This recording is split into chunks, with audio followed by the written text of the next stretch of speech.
So let's open up Keynote and look at how we can add a live video within a Keynote document. So why don't we take a look? Why don't we start a new document from scratch and just take a look at how we can do that. So I'm going to choose a theme. I'll just choose a really blank one at the moment so that we can get started. You can see now I'm going to do a long tap and drag my finger over all of the boxes so that I can delete them. That's how we multi-select, is tap, long press and drag. And what we're going to do is we'll go up to the photo icon. We're also going to use the paintbrush a lot today. So they're kind of the two icons or the tools that we're going to use. So let's go to photos first and go to live video. It's right there. And when we open it, it's going to open it up. And, oh, g'day there. It's going to open it up with the default camera facing me on my iPad. Now I can adjust the bevel on the side by the green. I can make it a little bit smaller just by dragging the anchor points there in regard to it. And we can do a whole lot with it. So if I go up to my paintbrush, you can see here I can do all of those things there. So I can change it from a square to a circle. I can do different kind of resolutions, different kind of orientations and different dimensions. I can even hit on the background and it gives me that green screen, or it removes the background, what I could do there is I could fill it with a color or a gradient. If I'm looking at taking my document elsewhere, I might actually go to like a green screen, and so I'm able to do that behind. So I can do some really cool stuff with it. For today, we're going to switch that off just so that you can see what it looks like through the camera viewer a little bit more authentically. We can also scale, so we can zoom in a little bit there.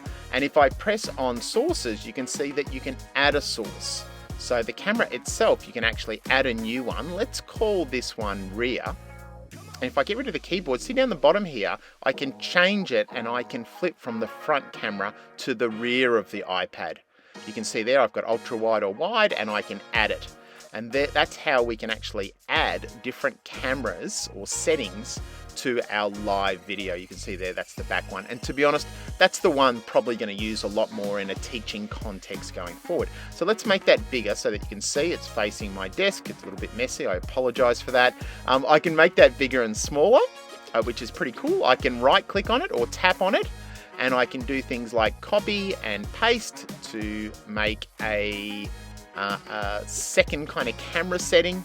And just like images, and just like pictures or anything, Keynote shapes, I can go up to my paintbrush and go to arrange, and I can do a lot with it. So I could flip it vertically, horizontally, I could tap off the constrained proportions, and I could make this any dimension that I want. So I might be doing like a graphic novel clips or something really creative, and I can make it boxy, or I could make it as narrow or tall as you would like. So there's lots we can do by just hitting up at the paintbrush and kind of looking at those things. Now there's some really cool features here. So that's the paintbrush.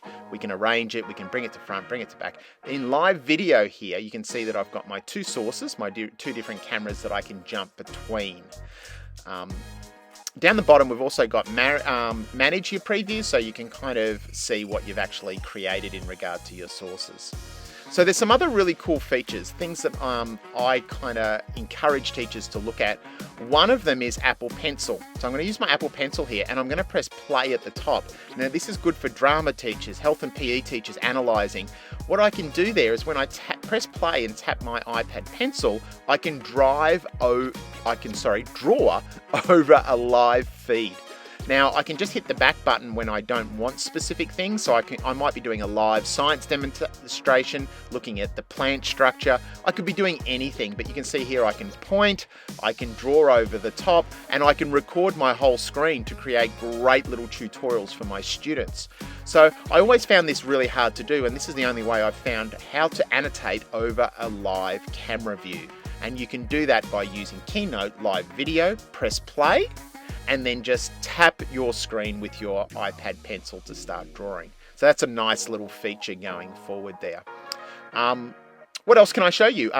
So we've talked about resizing, positioning.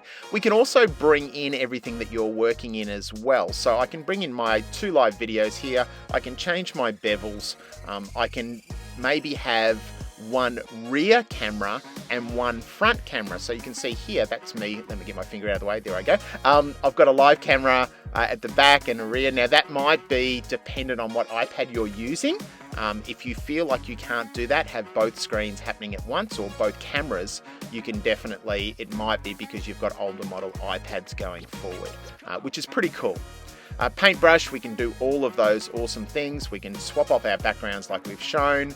And don't forget, it's not just the live camera, you could bring in photos and you can bring in audio and you can bring in drawings, and you might be doing something, for example, in science on Bunsen burners, and you might have some visuals happening at the background. Now, if I go up to my paintbrush, see how I've got that Bunsen burner graphic shape?